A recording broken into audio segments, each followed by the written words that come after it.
Hello there. Hello there. How are you? We're early. We surprised everyone. We jumped the gun, if you will. We did. We jumped it. It's kind of like a blaster. I feel like Fonzie jumping the shark a little bit. It's good. Welcome to the Podcast.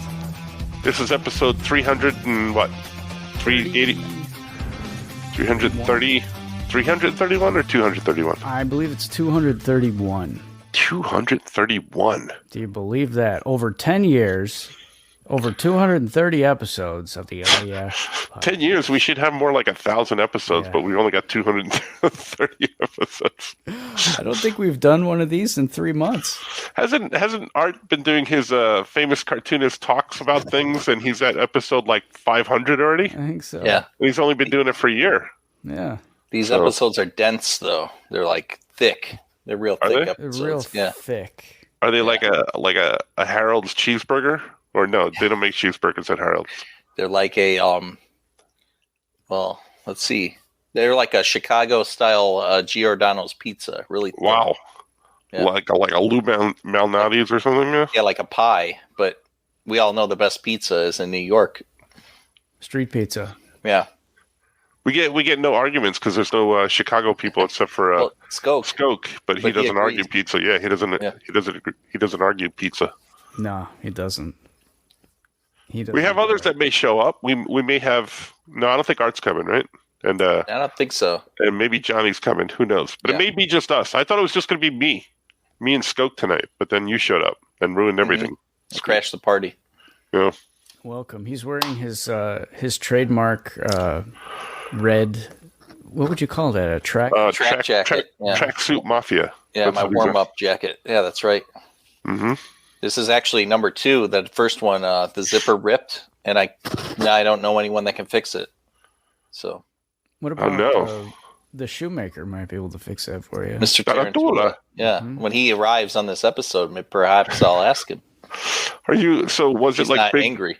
Was it big turmoil in your house because you didn't have a tracksuit to wear around the house? I had to go to. Actually, you know where I bought this, Franco? I bought this at the Kohl's right by your house. By my house? The Kohl's in my house? Yeah, the Kohl's right down the street from you because I was in New York and that's when it broke and it couldn't be fixed. So I went to Kohl's and I bought a red one, this one, and a blue one. So I love that you drove all the way out here to see me and hang out and then went shopping. Yeah. Instead. It was right before I showed up at your house because you were still at school. I got there early and I was texting with you. You said I'll be home in an hour. So I went to Kohl's. Yeah. That's right. I forgot about that.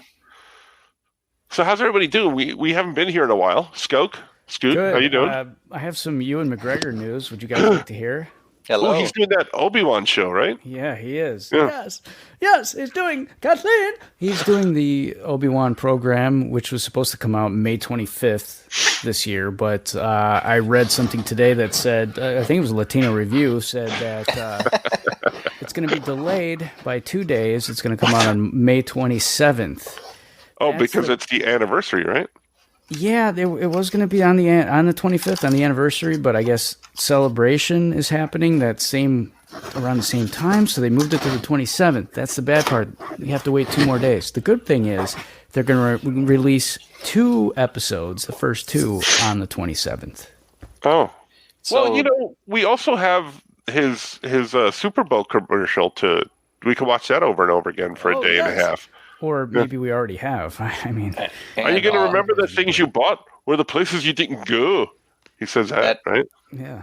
That show is only the second best thing happening on April 27th. What's the first best thing? Oh, it's delayed, isn't it? Yeah, it was supposed to come out April 20th. Now it's coming out April 27th.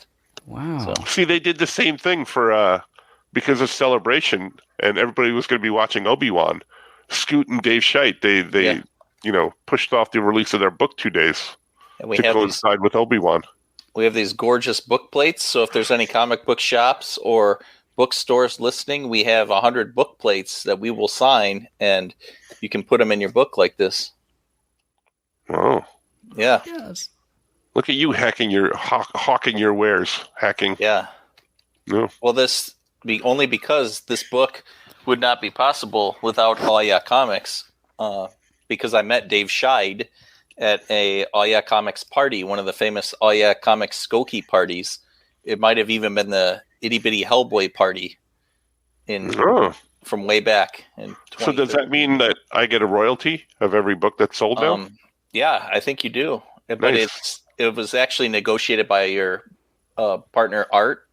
Oh, And the royalty is going to go directly to a voucher for Harold's Chicken. So anytime you're in Chicago, you can go to a Harold's Chicken, and as many books as we sell, they might say you have $100 worth of Harold's Chicken on us. So wow. that was negotiated by Art, by the way. So I hope that's okay.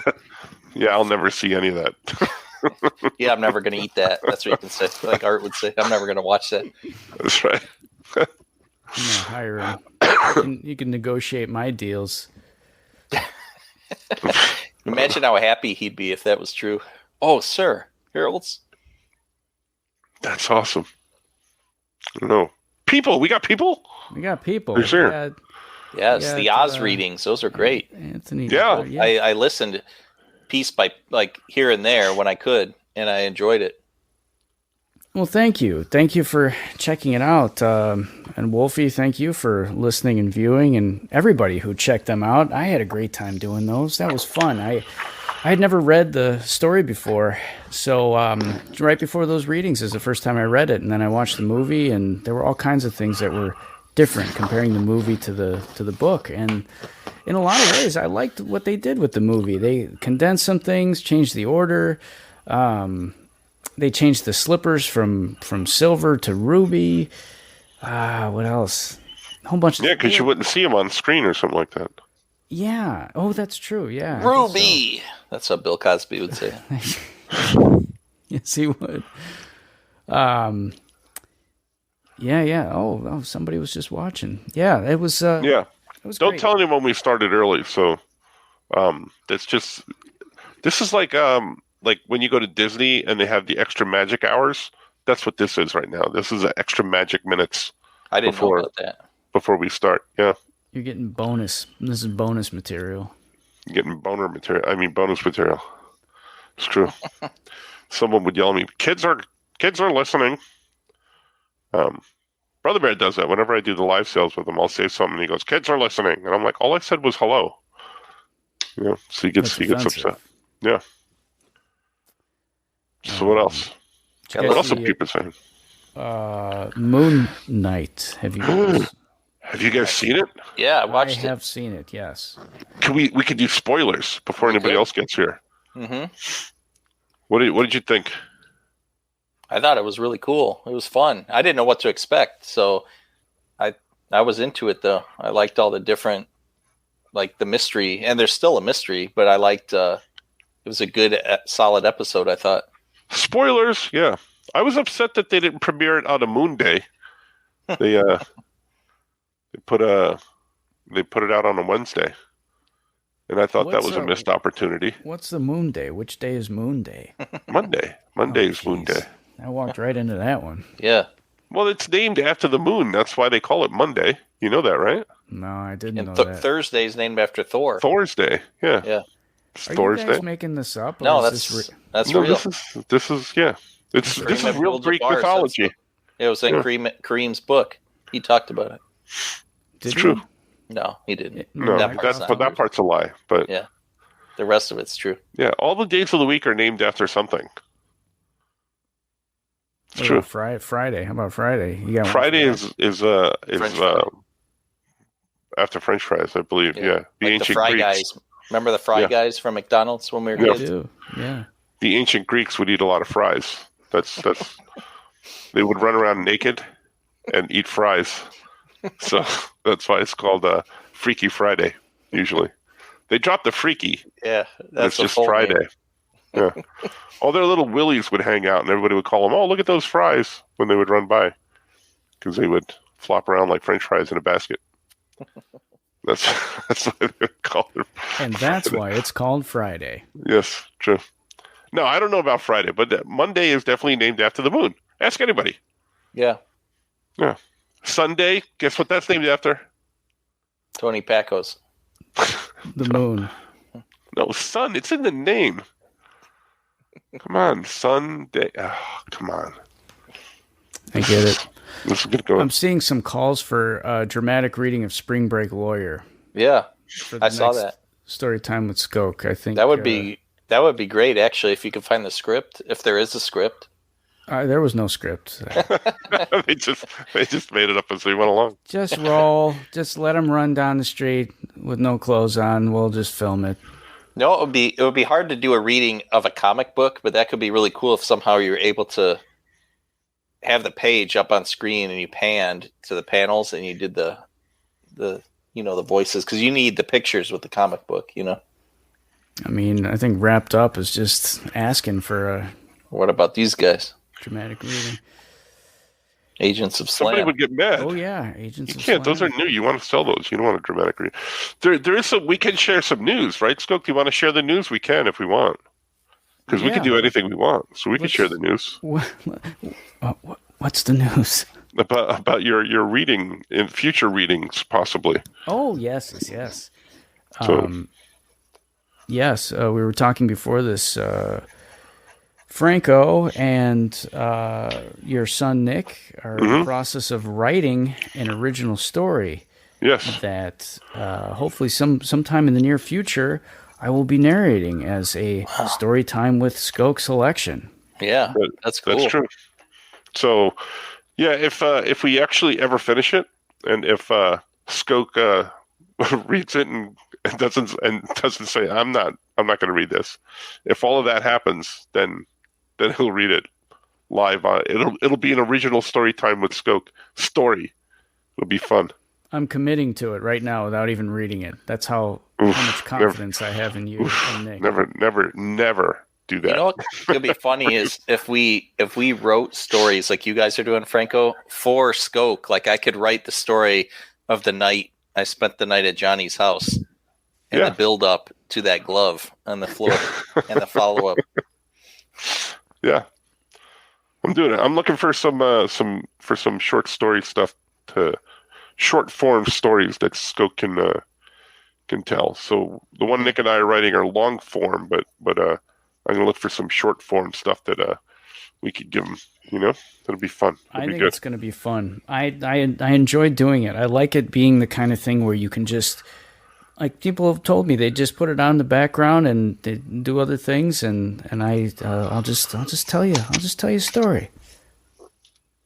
I like it. This would be good. I like the idea of having an original story from you guys. I think that's gonna be fun. That'll be interesting.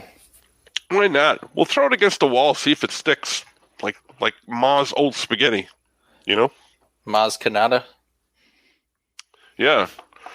Any hint to the theme of the story? No hint. No hint at all. We're talking about everything now. I want everyone to know so that when Johnny comes on, they'll be like the dead air for a while. We'll have gotten everything off our chest. He's going to yell at us. Angry Yoko Chips is going to yell at us. But I like. But is he really going to be here, or were you lying to me that he's not going to be here? No, he told me he was going to be here. It has only just now turned to 8:00 Central Time, 9 Eastern. So I bet any moment now we'll be here. Saltines. Yeah, eat now while he's not here.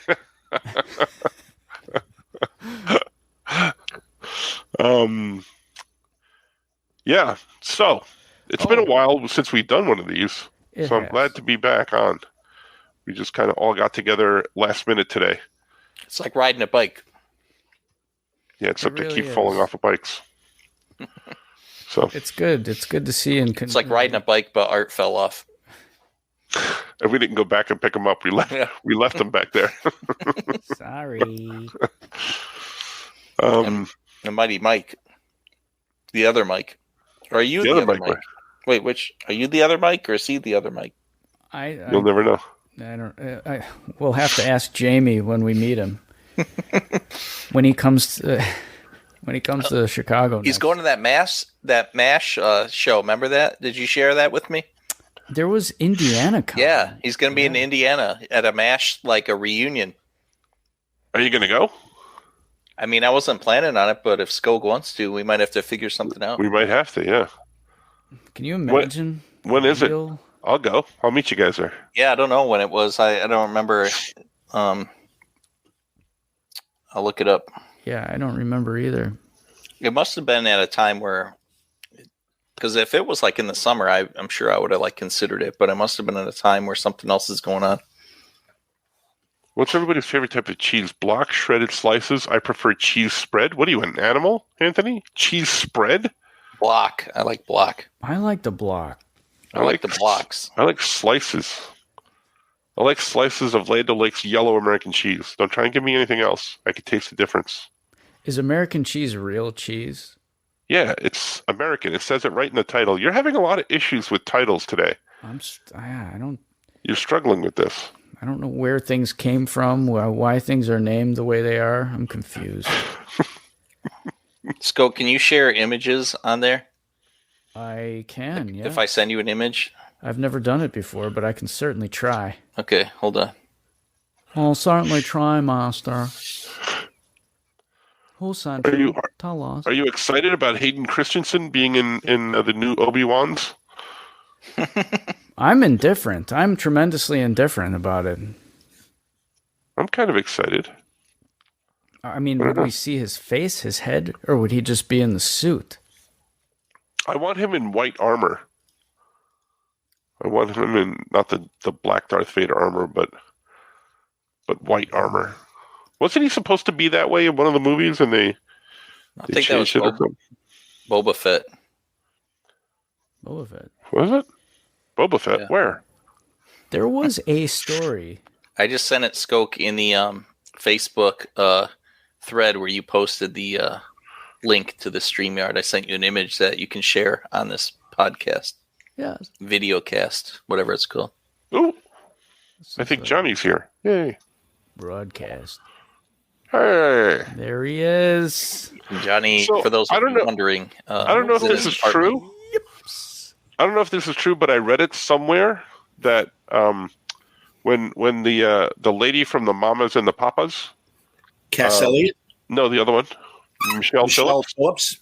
When she went to go see Star Wars, because someone took her to go see Star Wars, and she was very indifferent about going to see it. And when she sat there and watched it, and when Harrison Ford came on the screen, she reportedly said, "Hey, it's my pot dealer."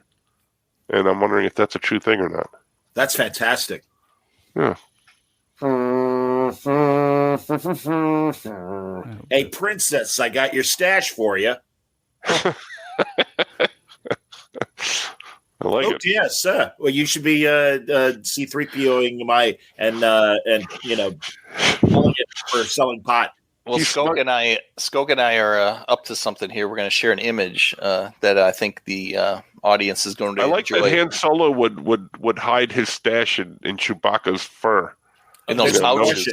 He's got those pouches. Around, Chewie. There's a joint in there somewhere. In his bandolier, he's got all those little pouches. That's too easy to find. It would be like, I would stuff it in his fur somewhere. He should have inhaled and said, "I got a bad feeling about this weed." Yeah. Why does this weed taste like, Chewbacca ass? Or Wookiee ass. Wookiee ass.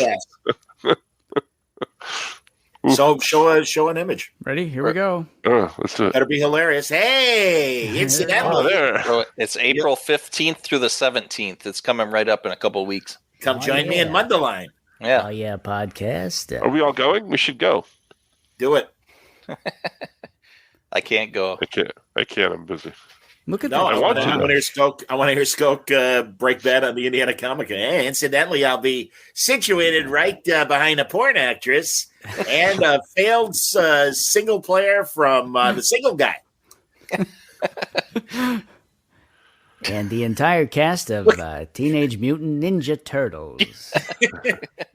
And the red, whatchamacall, the Power Ranger. Yeah, the Red Power Ranger, exactly. The Red Power Ranger. Who I've cultivated a friendship with doing these fine shows. Oh, and I'm sharing a table with a wrestler. His name, Virgil is his name. My nemesis. Fantastic. Oh, my God. Incidentally, is that Indianapolis for Indiana Comic Con? It is. I believe so. Let me see. It doesn't. The site's not the best. All I'm going to Indiana, everybody. Yeah. Captain, I'll be in Indiana. I think it's so. A stone's throw away from Toledo. The Indiana Convention. Yeah. The Indiana Convention Center. They're really avoiding telling you where it's at. I assume it's Indianapolis, but. Oh, God. It's in, I don't even know, like a smaller, like Fort Wayne or something. Yeah, probably. It might be. Fort Wayne used to have the Appleseed Convention. It's Indianapolis. It is. Okay, good. The Appleseed? It's probably where we went, Franco, for that PopCon. It's probably at that convention center. Remember that? I'll be shaking hands with former Senator Evan Bayh. What's an Appleseed convention, Johnny? That's the one that's in Fort Wayne. And the people who... it's a comic convention. I thought there was actually a convention about apple seeds. I'm like, what could this possibly be? Exactly. How you doing? I'm enjoying a fine Macintosh. Sorry, I was on the Skokie page there for a minute where I didn't understand what anybody was saying. Sorry about that. I thought I was going to be slow tonight. All right. Yeah, I'm winning the prize so far for being slow. Slow to understand things. Yeah, but anybody been slapped yet on the show? Wow. Too soon, Johnny. I didn't think we were going to go there that fast. Yeah, because ever since it's happened, no celebrity has ever made any point, and every podcast has made a point about talking about this thing. It is so funny. I had Ronald Wimberly on Monday, and at the very end of the show, I'm like, Mr. Skin's going to be on tomorrow, incidentally. And I'm like, maybe we'll talk about the Oscars. And I'm like, that's slap. Jeez. That's all I said. Rich Eisen had 10 minutes. Letterman was awesome. Letterman had 1 minute. And all he said was, I'd just like to point out, I once hosted the Oscars, and no one was hit on my show. Yeah. And he's like, all I got to say. That's pretty good. How do you guys feel about the slap? Ooh, let's do it. Let's do it. Big slap segment. I thought it was kind of gross. I really did. Yeah. I don't think violence is ever the answer, and I think water's wet. Yeah. I couldn't believe people gave him a standing ovation after that when he got his Oscar. Yeah. I was surprised they didn't. So what I was telling other friends who don't watch sports and stuff, I'm like, in a basketball game, if you're in the crowd and the coach or a player yells something at you offensive to you, I can't go out on the court and hit him and then go sit back down. I'll be escorted out of the gym. And he was telling jokes, and the joke, I don't think he knew that Jada had that alopecia. And it was a G.I. Jane joke. It's not like it was like, you look stupid. Like G.I. Jane shaves her head in the movie. I don't know. Yeah, Doubt's right. Doubt's right that there's now footage of an angle, and you can kind of see Jada laughing after Will slapped him and he was walking back. And further, another development that they announced yesterday and today was that the security at the Oscars tried to eject him. And I know. I heard today something came out. Yeah, something came out today where they did it in a Hollywood way, where they didn't ask him directly. They asked his publicist to ask him to leave, and he's so they didn't ask him directly, is what I heard today. But still, it's just gross. The whole thing was just. Yeah. I stopped watching the Oscars a few years ago just because it was just not. It's irrelevant. Yeah, nothing happens with it. It's not fun, and. I just think the movies that they pick and honor are just like out of touch with everybody else.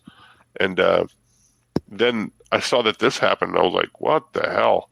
Me too, man. I didn't watch it live. I was hanging with Chucky. And, exactly. And the next day I'm like hearing all about this slap, and I'm like, oh my God. And of course, very easy to find. And also hats off to Australia and Japan for not cutting the sound. Right, yeah. We got to get that in there. That's fantastic. Right. That's I saw the Japanese feed. Yeah, I was like, that's fantastic. I love that they did that. That's the other part of it was he slapped him, and he sat back down, and then he could have realized oh, okay, I shouldn't have done that first. But then he doubled down. He's yelling at him, and it got dead silent in there. Yeah, because when he slaps him, if you rewatch it, people are kind of laughing and clapping. Right, they didn't know what was going on. But when he started yelling at him, then it got like dead silent. That's when it's like, oh, he was mad. And that's too bad because I have watched since, and Amy Schumer and Wanda Sykes, and I forget the other lady's name, were funny. They were good. Regina, and I can't remember. It wasn't Regina King. The lady. I forget the lady's name. The lady. I like the lady that hosted the Oscars. Like, what if Wanda Sykes had made that joke? Would have gone and cracked her face and everything?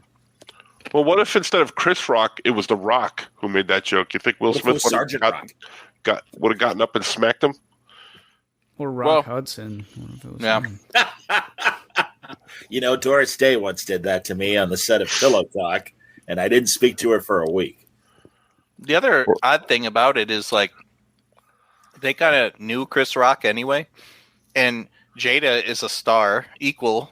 She's also a star. It's not like it was just Will Smith's wife that was there, some non-celebrity.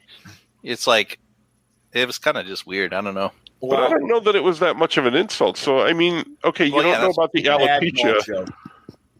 But you don't know about the alopecia, but even wasn't... I know that Demi Moore took a lot of flack for when she shaved her head when she did G.I. Jane. But the movie was about a badass.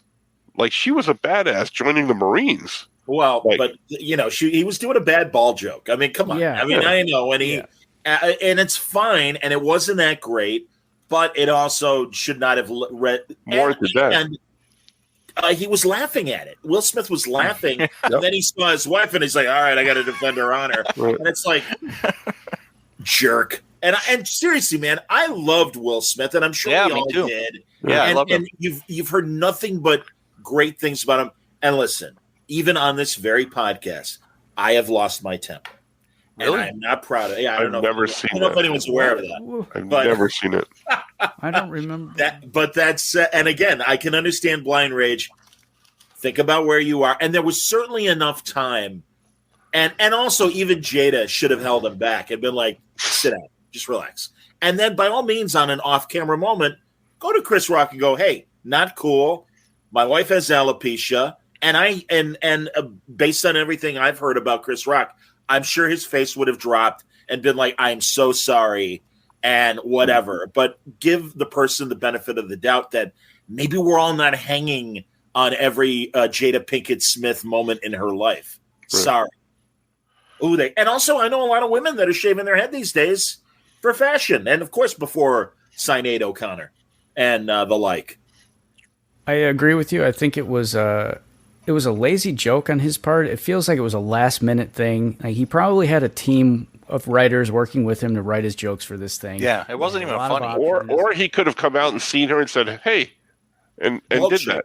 Yeah. It feels like last minute to reference a movie that's like 30 years old. It's not that well known, except for the fact that what's her name shaved her head for it. I don't know. I haven't seen it. But it did feel like it felt like that's the whole movie pretty much is her, buzzing her hair and she shaved her head. The end. Hey, how you doing? Yeah. Hi, Clark. I'm here for my date.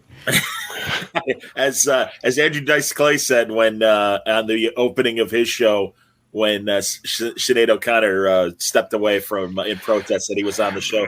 Like, that's a shame. She's a cute bald chick. Thank you, Dad. I have not slapped anyone over a joke. No, that's not yet. Look, I don't like what happened. That's Michael Caine's reaction. I don't like what happened to Chris Rock. He's bloody funny. And Will Smith, F you. Right. I've been saving that all day. I've been warming up to Michael Caine. Now we've been kind of not talking about the big news, which is our former president hit a hole-in-one the other day, and he wrote a statement about it. Did you see that? No, tell me. You haven't? Read the statement. Yeah, let me find it real quick. Please do.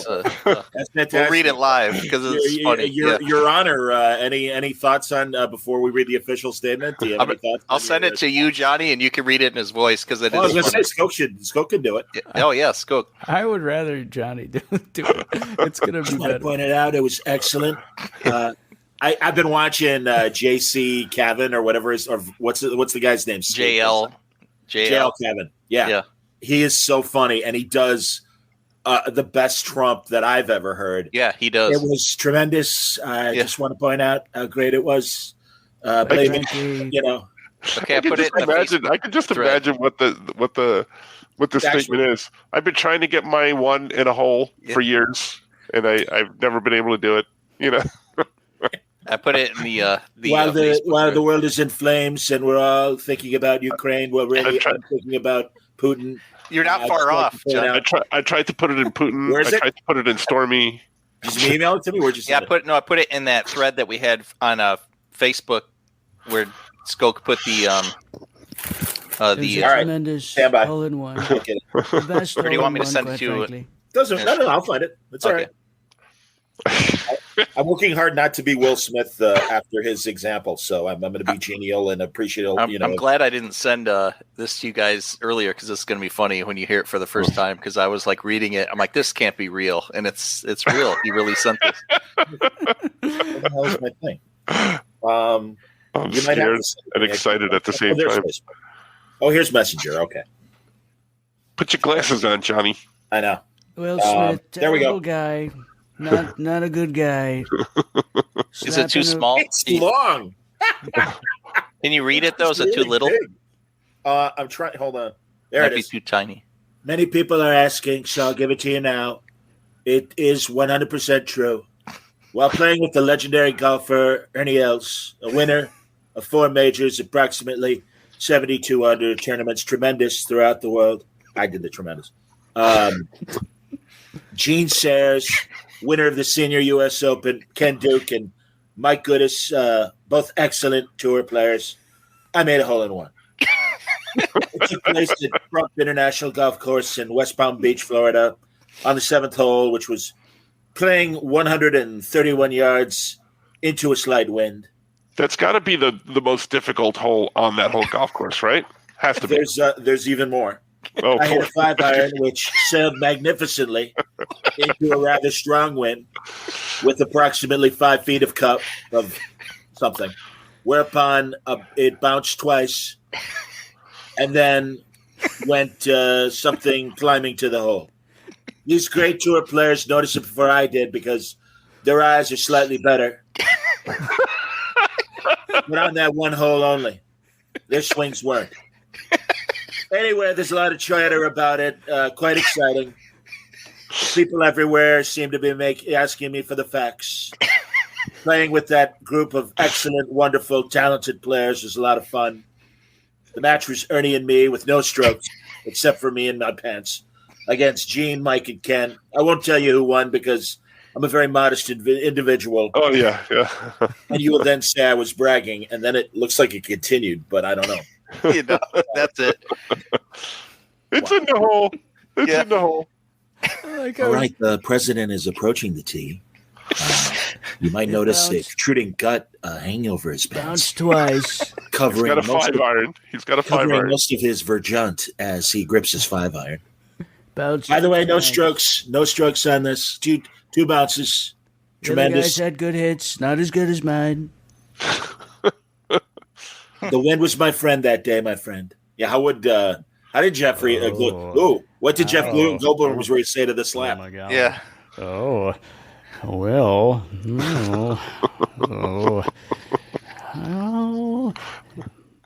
Former Independence Day co-star. That's right. And Ray Romano said, "Is that part of the show now? Do we slap people? Is that what happens?" King of the Hill, Miami. Oh, Mike Judge was also there. the heat. That's not right. Doing his Hank Hill. He was at the golf course. Yeah, was he the caddy or something?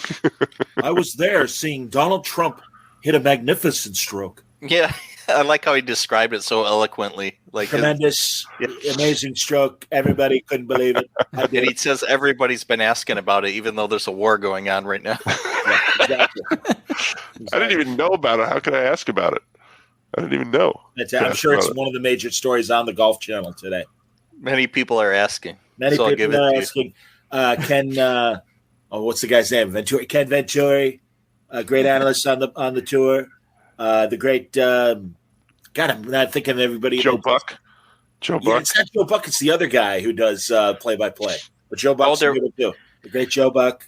Tremendous. There was one more line at the very end, Johnny. Remember, you said you didn't know if it was ending. He says, what does he say? He says, and blah blah blah. And you will say then that I was bragging, and then it ended.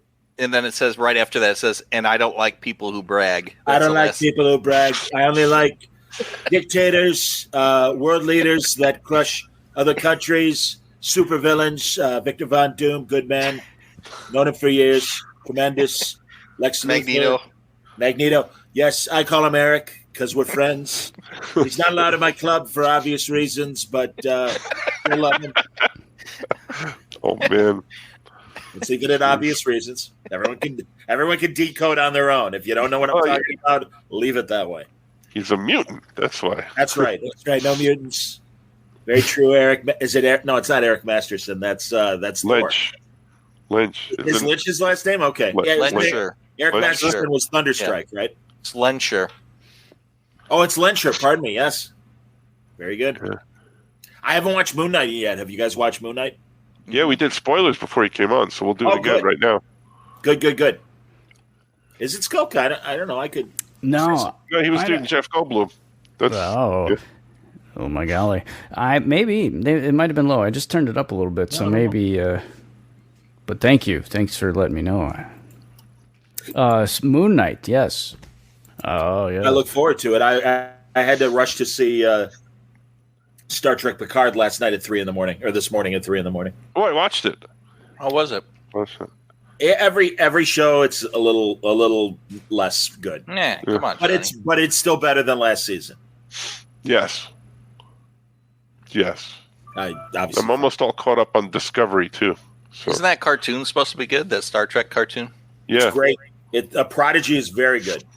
Prodigy is there's the wise ass adult cartoon Lower Decks, and the second season was better than the first, and upon reflection I'd even say like 3 or 4 of the episodes were good, but that's it. But Prodigy, which is the kids show that's on Nickelodeon now, that's great. It's fantastic. Yes, I'm going to agree with Johnny on this one. So Johnny and I don't agree on a lot, but all things Star Trek we've been agreeing on. Yeah, I felt relieved because I did feel like, all right, let's say more negative things about new Star Trek. Yeah. And also, I was lucky I spoke to Mark Bernardin, who's on the writing staff for season 2 of Picard, and I had only seen the first 2 episodes, and I felt good about the first 2 episodes. So I'm like, hey, man, good news. I like your show so far. And he's great. I love Mark. And again, he's only one writer in a, room of 20 or however many stupid writers it is. I do have faith in this new showrunner, Greek guy, Terry Matalas, because he's a lifelong Trek fan. And again, there's always room to grow. It took Next Generation 3 years to get its shit together, frankly. Quite frankly. What do I have to do with it? Oh, you said frankly. I thought you said Franco. Frankisly. Sorry. Many people have been asking how we're the Many people have been asking my feelings about Star Trek Picard. Tremendous. Big fan. Patrick Stewart. He's eloquently Patrick bald. Duffy. That's right. Yes, he has alopecia, which is a sad thing. That's why he's so bald. I would never be bald. Alopecia, I used to think was the capital of Ukraine, but I learned it was Aleppo and not alopecia. So, actually, I guess Kiev. I like how we have switched from the Russian pronunciation of Kiev, as in chicken Kiev, to chicken Kiev now. We have to say Kiev. Sure. That's the capital.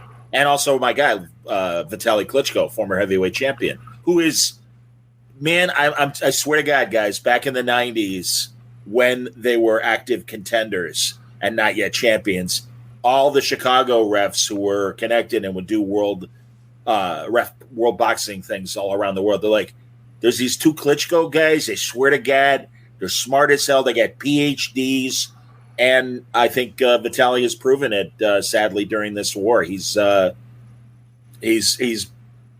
good command of his thoughts and has been the mayor since like 2013 or 14.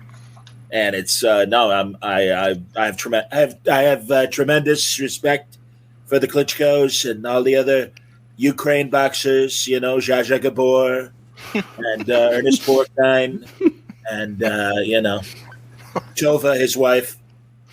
Terrific guys. Good friend of mine, actually.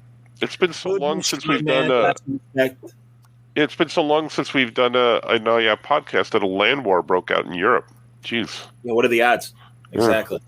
Andrew just had a good question, and he asked if anyone is excited about Morbius. How about no? Would be my answer. No, not at all. Yeah, and I'm hearing bad things, obviously, too. Oh, really? I haven't heard a thing. Yeah. You know who's going to like it, don't you? I saw it, sir. I liked it, sir. I liked it. It'll probably be the worst Marvel movie. I liked it. Like Fan 4-Stick. I still have never seen it. I still contend that that's a good movie if it wasn't about the Fantastic Four. That's just like Discovery would be okay if it wasn't Star Trek. Mm-hmm. Mm-hmm. Mm-hmm. Yes. Exactly. This is true. So, yeah, I don't know, man. I still haven't seen from last year or whatever COVID year it was, Bloodshot, the Vin Diesel Valiant movie. Oh, geez. I forgot that they made that. And I kind of am half curious. I'm sure it's streaming somewhere that I do kind of want to see it a little. So, by the way, I finally rented. Haven't watched it yet, Andrew, Halo. But I mean to watch that as well. Chucky liked Halo. Is that based on the game? Yes. My buddy Steve Downs, who's the original Master Chief, does not play Master Chief in the movie, I'm sad to say. Now, he only did the voice for the game, but he was Master Chief for, like, every game. Right. I think right up through Halo 5, at least. They should have given him the voice. Wayne! I haven't talked to my buddy Wayne. Hi, Wayne. Ottawa's favorite son. When is the next Trek Watch? Well, I'm waiting for Francis to catch up. I'm all caught up except for the last 3 episodes. I'll be caught up this weekend. Okay. And also, Mitch had his gaming convention, his esports convention, which is a really big deal. And I know he was dead tired from that, so I didn't want to bug him. But, yeah, I mean, I do want to get back to Trek Watch. I saw the new trailer for the Brave New Worlds. The one with the Andorian trailer? Or just the one where Captain Pike's on a horse? Yeah, where he's on a horse. Yeah. Tango. Yeah, I hadn't seen that one. Tango. E-Cash. Tango E-Cash. That's his horse's name from the pilot. That's what Jeffrey Hunter says. Tango. Oh, my God. Yeah. I wish I had some sugar cubes in my... Boy, those aliens think of everything, don't they? That's true. Good stuff. I am excited. I am hopeful. I don't know. My Star Trek insider said you'll like Pike better than season 2 of Picard. He's like, you're going to roll your eyes at season 2 of Picard. And I'm like, okay, whatever. We'll see. But again, it's better than last year, so that's a step forward. So you roll your eyes if you don't like it, right? And then if you like it, you'll do this. Exactly. Why don't you eat a saltine there and stay quiet? I don't want to chew on air for Johnny. Oh, I thought you meant me. I'll shut up. Let anyone else talk. You thought you meant him. No. Doubt is surprised no one has tried to do a Tango and Cash reboot yet. I don't know who would be in a modern day Tango and Cash as opposed to a Kurt Russell. Oh yeah. Let's cast it right now. Sly Stallone. Oh, who would be Will Smith and Chris Rock. Yeah, there you go. Oh, yeah, perfect casting. Well, that was Yeah, let's be cast like it for real. Robert John Pattinson. Cena. John Cena would be one of them. And Robert Pattinson. Yeah, there you go. Or Joe Jonas. Perhaps Paul Rudd in the Kurt Russell role, and like The Rock or a Cena in the Stallone role. Yeah. Yep. That would be good. Or the actual acting duo that have a lot of projects in development, Ryan Reynolds and Cena. Oh yeah. Or do they really have a lot of stuff going? Or Yeah, how about The Rock and Kevin Hart? Sure. Yeah. That'd be funny. I do like. I agree. I do like Central Intelligence, which to me, Momoa, that's a good one. Jason Momoa, yeah. And that's another guy that, what if Momoa had made that joke? Would Will Smith have gone up and tried to crack him in the face? Yeah, it was Central Intelligence is essentially. Don't you guys think it's like The In-Laws? But it's a little. Never seen it. I haven't seen. You've never seen The In-Laws, really? Or no, I've seen The In-Laws, Serpentine. Oh, okay. I haven't seen Central Intelligence. Central Intelligence is legitimately funny, and The Rock is legitimately funny, and Kevin Hart is really good. I have to say it's a very good movie. Very funny. I have not seen these things. I don't know if you guys have seen this, but I kind of agree. That might be the last comedy I've seen that really killed me. So, Central Intelligence, really? Yeah. I mean, I haven't seen Stuber. Maybe Stuber was good. I love Kumali. And Stuber was it was all right. Yeah, well, there you go. That's what I mean. It's like they lost the recipe for funny comedy anymore. And I think part of it is they're afraid of crossing a line. I bet you, I can't do that kind of joke anymore. Okay, Johnny. Conceded. All right, Johnny. Am I wrong? Yeah. No, you're probably don't know. What do you know? You got a 1970s tracksuit on, Captain Adidas. We already talked about this. Yeah, let's move on from that. The party, so I bought it at the Kohl's in New York. Let's move on, please. Can you please imitate Steve Austin running in that tracksuit? Give me a hell yeah, you some bitch. No, I don't mean that, Steve. You see, there you go. Once again, generationally, I should have said Lee Majors. Incidentally, I did 3 Fall Guys doing different roles. Swig a beer for the working man. Woo. That's why he's the best in the business. That's why he's the best in the business. Hell yeah. Hilarious. He's going to be at WrestleMania this year. Boy, Chucky has got me completely updated. Wow. It's a 2-night event, Johnny. Yes, and he told me that. Yeah, they spread it over 2 nights. Yes, I know, Chuck. And it starts at 1 p.m. on Saturday with NXT. Yeah. Wow. Who do they break? And then Saturday night, do they do the? No, it starts at 1 p.m. on Saturday, and then goes all the way till Sunday night at midnight. Like no, yes, no, yep. For real? Yep, goes all the way through. Like literally, like over 24 hours. Because they do the induction, the Hall of Fame induction and stuff like that. Yeah. So it goes straight through. Wow. Yeah, they have a lot of Jerry. That's like the Jerry Lewis telethon. What are they doing at 4 a.m.? Like they have like the little people midget. Do they have little people wrestling? No, they don't go overnight. That would be awesome. It stops. Well, that's why I was asking if it's all the way through. I'm sure they replay stuff from earlier in the day. But what? Maybe. So WWE stops and goes, but then there's other events tied, like parallel with wrestling. So they have like other independent shows at like 2 p.m. on Sunday before WrestleMania starts back up. So it is like if you go there for the weekend, you can watch wrestling pretty much all day. Yeah. Wow.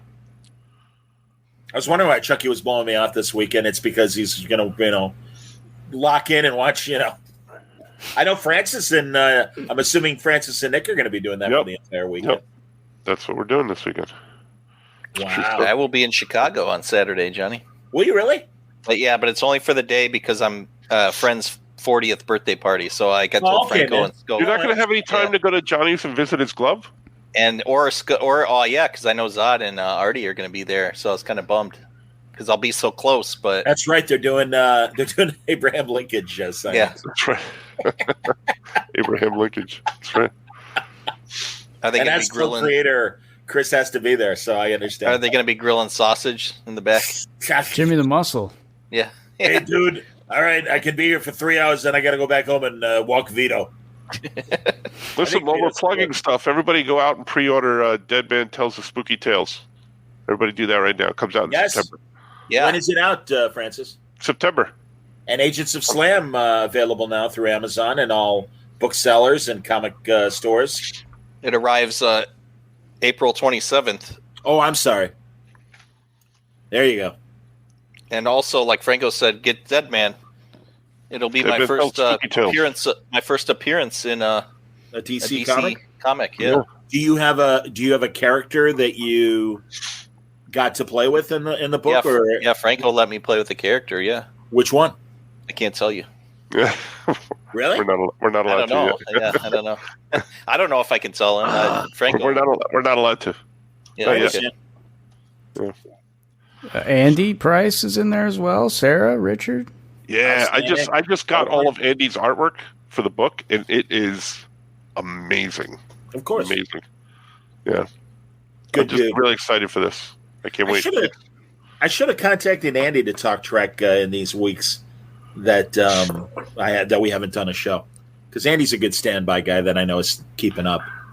So, and Wayne pitched in a couple weeks ago, but I always have to wait till Friday because Canada only gets the show the day later or whatever. Franco, did you say Dead Man comes out in September? That's what I was told. Yes. Okay. Because I'll tweet about it when I haven't seen the date yet, but if I've just been saying the fall, so I think it's on the Penguin Random House website, and it's available September, so I'm not sure. Okay. Now, if you go to the Beatles' White Album and go to the track, I believe it's "I'm So Tired," and you play the white space between that song and the next backwards, you will hear John say, "Paul is dead, man." Nice. Yeah. That's right. I'm so tired. Couldn't sleep a wink. Right, that sort of thing. I'm not really I'm not dead, man. Have you heard Dana Carvey do Paul and John, and Paul speaks to John's ghost and explains modern things like, so what's this Instagram all about? Well, you go on there, you put a picture, they got this Kim Kardashian, she's why is she famous? She's famous, it's like they took a bot and put a human attached to it. It was like it was an afterthought, Sounds like a freak show from the circus. How does that work? Well, they take the Kardashian and you put it together with another one, and then they got Bruce. He's on that show as well. Isn't that the decathlon winner that suddenly now is using the other locker room euphemistically? That's correct. That's right. Who you been talking to, John? You're not the only one with the Ouija board, Sailor. So. I love that. You've been obviously. Are you guys going to be writing some more songs together? Well, I'll be here. I'll do all the writing because I got the real paper here. But and I'll do the negative comments back to give the counterpoint. Some people debate which one of you wrote the most. Better. Can't get much worse. Which one of you is the better writer? Talk about that, Doubt. Dana Carvey and David Spade are doing a great SNL interview podcast where they talk to cast members and former writers, and Judd Apatow just being a huge fan and trying to become a writer and never really got in. Or I didn't know this week's episode was Ben Stiller, and I didn't even remember this. He did 5 shows for a season, and then he left on his own. And he got the MTV show.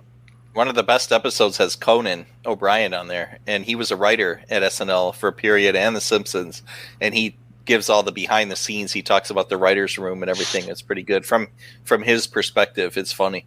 Yeah. Yep. He also, in that period between The Tonight Show and when he went to TBS, he had a series of interviews he did on YouTube called Serious Jibber Jabber. And he had a roundtable with Simpson writers, and it's very, very funny. Very, very funny. I agree, Mario. Wayne did an excellent job on Trek Watch. He knows what he's talking about. Well, that sort of thing. He knows all about the Trek and the watching and all of that. I never watched Star Trek. What was it about? Oh, it's great. They got the guy sitting in the chair. They got another guy sitting in another chair, and he's driving, This great big ship. That's crazy, man. Like a sailing ship? What kind of ship? Oh, it's a spaceship. It flies through the air, that sort of thing. It looks like a big plane. That much that they can do that now. It's really fast, They got all the technology and the computers, and the computers and the phone. You can talk and you can take a picture with it if you want. Are they wearing the heavy spacesuits like back in the Apollo days? A little bit, man, but they got a little thing on it. You press it, you can talk to your friends and all of that, the communicator, whatever that is. Oh, sounds like a walkie-talkie, but smaller. It is a little bit, John, and that's really... I like that John is confused about Star Trek, even though he was alive when it was on. I didn't have time. I was too busy having fun with Mai Peng and cheating on Yoko. Yoko chips. Good stuff. Would John have smacked Paul like Will did to Chris if he said anything Don't talk about my effing wife. keep her name out of your mouth. I'm going to. Okay, right. Just a G.I. Jane joke. This is the best night in the history of television and all What's that. the hassle? All you need is love. Don't give me that crap. I'm just sitting there watching your wheels go round and round. It's getting better all the time. Oh boy, it can't get much worse. That's my favorite Paul story. It's like, it's getting better all the time, and Joan chimes in with, "Can't get much worse." It's like, yeah. He whitewashes more than Tom Sawyer on the Fence, and I love that about Paul. Oh, no, that was all overblown. No, we loved each other the entire time. When he was flipping me off, he was really saluting me with his middle finger.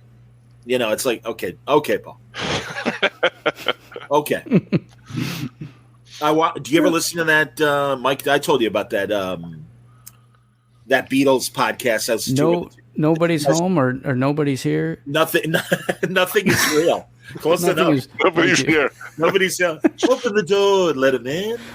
No, it's great because it's these two Irish guys, and they love the Beatles clearly because they do so much research and they deep dive on amazing facts. But they always make fun of, if you hear Paul these days, apparently we got it wrong all these decades, and Paul wants to set the record straight that everyone was lovely and everything was great, and it's like they totally make fun of how Paul. Oh no, I contributed to Day in the Life, and it's like, yeah, sure you did, Paul. All right,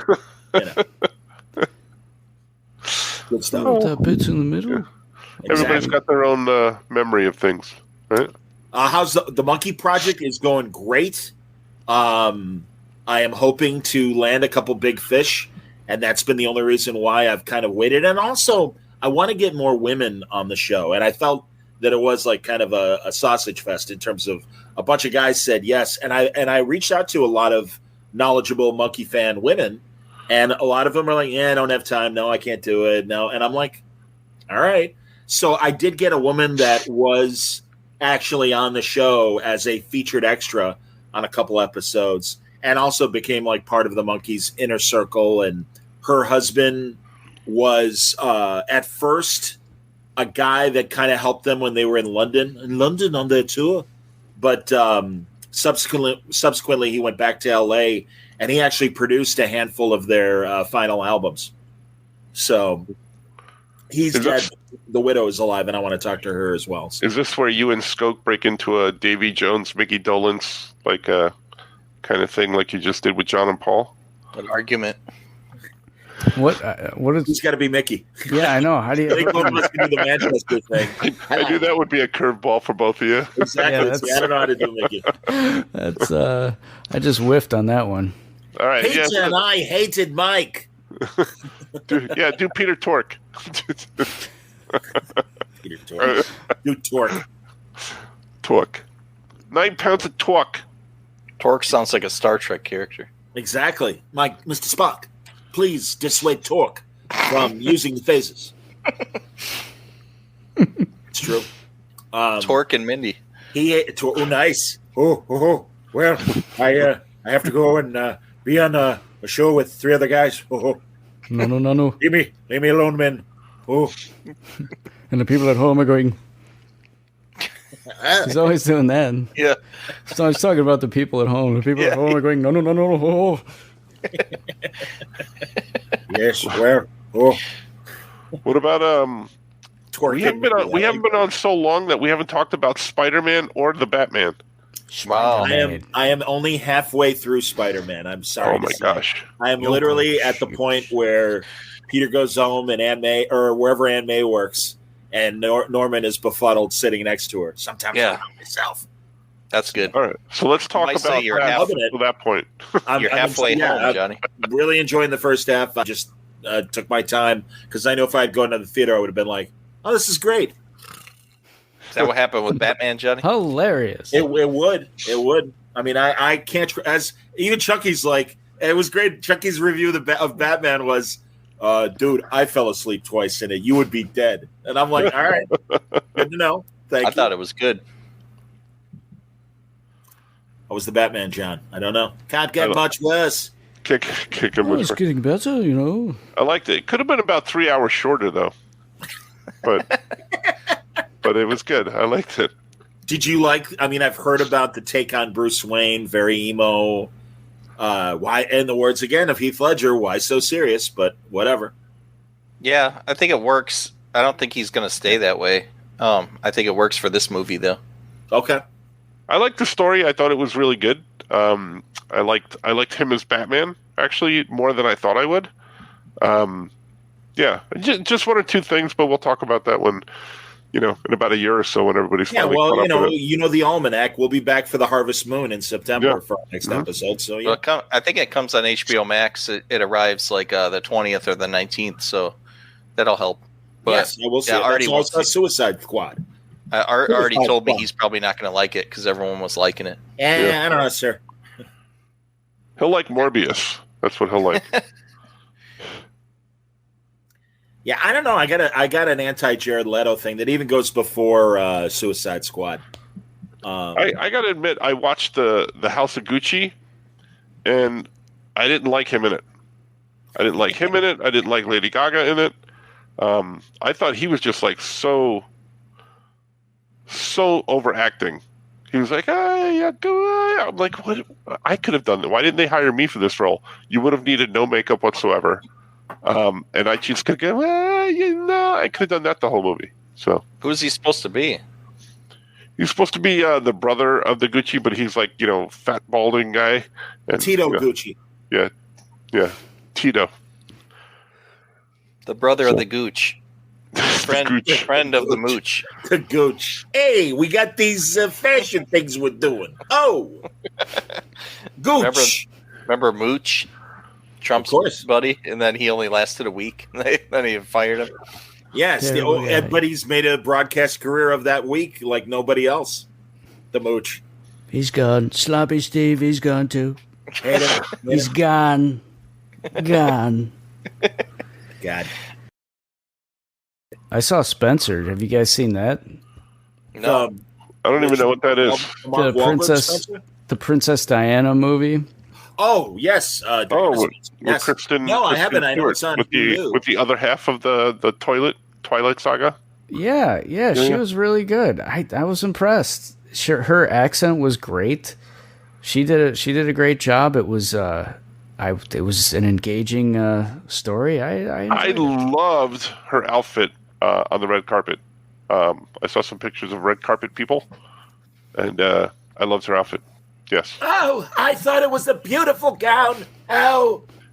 We all missed Joan on the red Thank you, Joan. She came back from the grave just to do that. Melissa, dig me out of the grave. It's almost Oscar time. She didn't even wear a gown, Johnny. She wore shorts. Yeah, I heard. Yeah, whatever. Wow. I like fashion things. Come on, Johnny.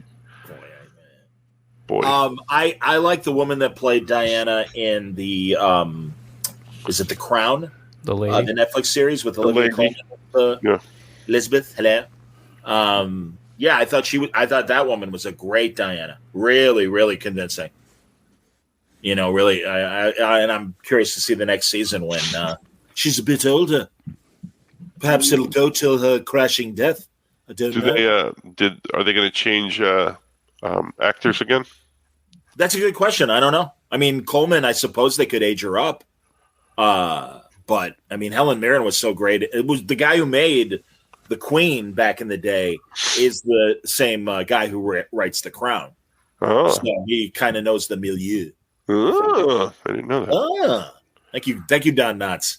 How about I like The Crown. How about our flag means death? Have you guys watched that? No, is that good? That's what's his face, Shaun of the Dead, isn't it? Taika Waititi. And, but wasn't what's his face the star or no? No, it's no. It's Rhys Darby from Flight of the Conchords. Oh, I love that. I love that. Great, Jermaine. Yeah, he's Murray present. Yeah, Murray present. Exactly. Yes, very funny. What about Peacemaker? Have you guys watched that? Oh yeah, no. We haven't talked. Yeah, that's all I know. You're right. Peacemaker. Skulk, you got to watch it. Peacemaker's fantastic. Never gonna watch that. And it really, I love the fact that we kind of do a pop culture show, but none of us are ever watching any of the same pop culture stuff. Hey, for the second year in a row, I got my SAG screeners for award shows, and I'm like kind of slogging through the best I can. But like you said earlier, Francis, the Oscars and a lot of the movies that go up for Oscars, and I'm a movie snob, and I'm even like, okay, I don't give a shit about any of these movies. Sorry, give a feces. Yeah. It was rough. It was rough. And I'm putting my SAG membership on hold because I don't get insurance coverage anymore. What? Those bastards. Well, is this all because of Will Smith and the slap? Is that exactly? Damn him. He slapped my benefits away. Slapped him right out of Chris Rock's mouth. Yeah. So, and King Richard could be good, but I got to be honest. I'm never going to watch it. I'm not supporting Will Smith, and it's not going to happen. But if they had balls, the Oscar committee, they'd take the Oscar away from him. Because honestly, of course they're not. But that's the only way. If you want to ensure it's not to do everything you can so that it doesn't happen again, take his award away.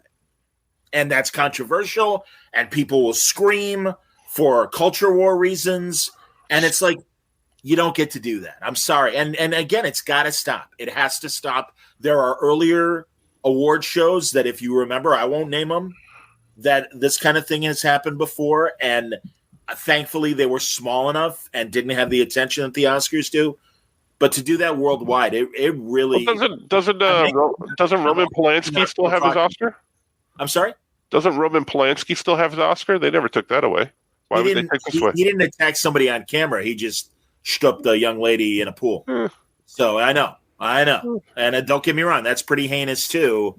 But at least it wasn't an assault on international live television at the awards. I mean, it kind of, I don't know when it came out about Polanski. I don't think it was before he got the Oscar. I believe it wasn't. I could be wrong. And exactly like Dowd said, Will's in his 50s. What examples that show younger people? And sorry. Well, a negative Oscar. I don't know what a negative Oscar is, to cancel out the first one. Hi, Oscar. You would yell out, not Oscar. Oh, hi, Oscar. I'd give him a special Oscar that looked like Oscar the Grouch in a garbage can and stuff, and have Oscar flipping him off or whatever. One with a big handprint on his face. Hey, nice going. I would have done the same thing. People have been describing it like they're using the word trauma, like they're traumatized by it. I would agree with that. I think it was. I think that's a good word. That's fine. Well, how did you feel when you first saw it? I felt terrible, and I kept seeing it over and over again because people kept posting it everywhere, and it was so bad because it was like, I liked Will Smith so much. Yeah. I really liked this guy, and to see him do something like that was so hard. It was like when I saw Bill Murray get mad at people and go crazy. It was so hard to watch him just melt down.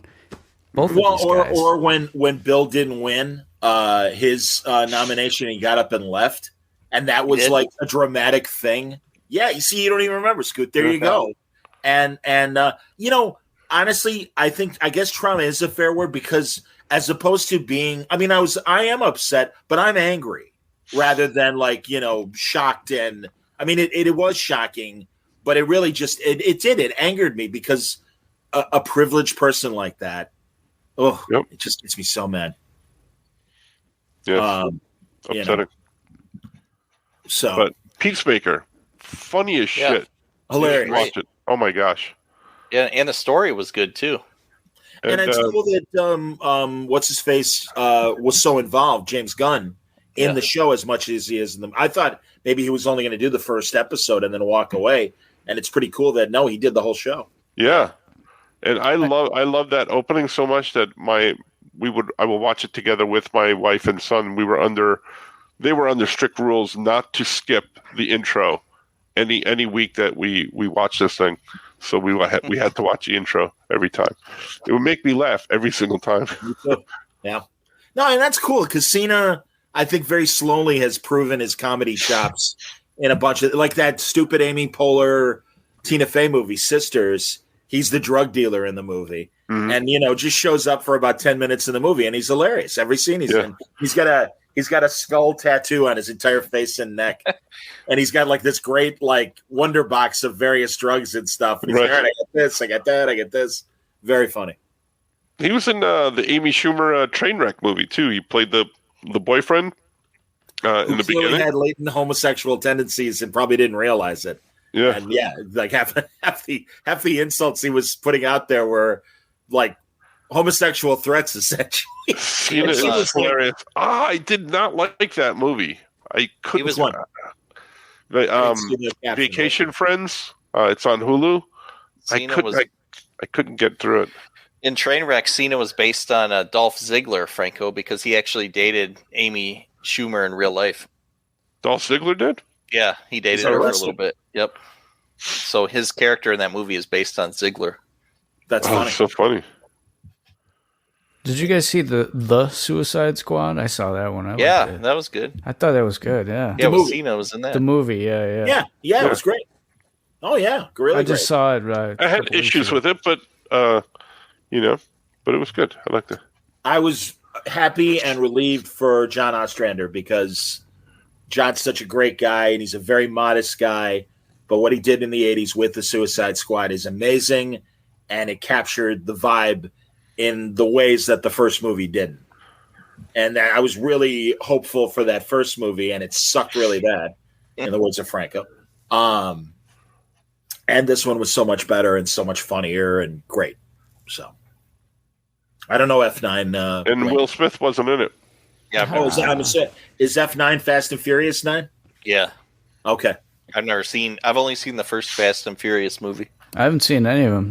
I've only seen parts of the first one. I'm never going to watch them either. Why not? I'm never going to watch those. No. I love, and I'm sure I've said this before on this podcast, Adam Carolla hates superhero movies. But man, that Fast and Furious, that's a great movie. That's a great franchise. He likes those.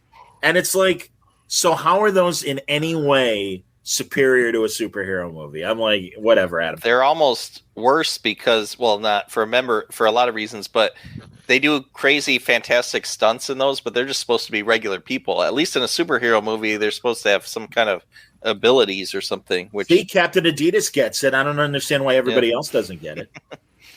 Well, he's the best in the business. Yeah. Why, you're the best of the business. Boy, oh boy. What's going on now? Did any of us get the new print of JLA Avengers? No, I'm certainly for it. And is that the George Perez book? Yeah, and I love a lot of stores weren't getting a lot of copies. Everything was allocated because there were just so many people wanting it. So what we did at the store was we only got 3 copies out of I think 30 that we had originally ordered. And we're raffling them off. So all the proceeds are going to go to the Hero Initiative. Oh, that's great. That's smart. Way to go, Brother Bear. Very good. That's a great idea. I'm sure Wayne is right that Artie loves the Fast and Furious movies. Probably. Well, that's because they stop at Harold's. That's why. I feel like, and I think the stuff they're doing for George and on behalf of George Perez is great. I think some people with the best intentions, some of their tributes are really more appropriate after he passes away. And it kind of upsets me, angers me, when I see something like that. It sounds like George has already passed. And it's like, George is alive. Why don't we celebrate him as opposed to burying him early? And it bums me out. I was talking to Scott Koblish. He went out to L.A. when George went to L.A. and everything, his last big trip before he went into hospice and everything. And great pictures of them and great stories about hanging with George, so that's cool. And our good friend Constance from the Fan Expo shows and everything, I know she's really doing a great job helping George out and everything, and I think that's terrific. Mm-hmm. But I love that they finally, back in the day, got their shit together, DC and Marvel, and made JLA Avengers happen because it's a great story, and George kicked ass on it. It's great. Have any of you guys met George or known him? Yeah. He's super sweet. Everything you hear about him is true.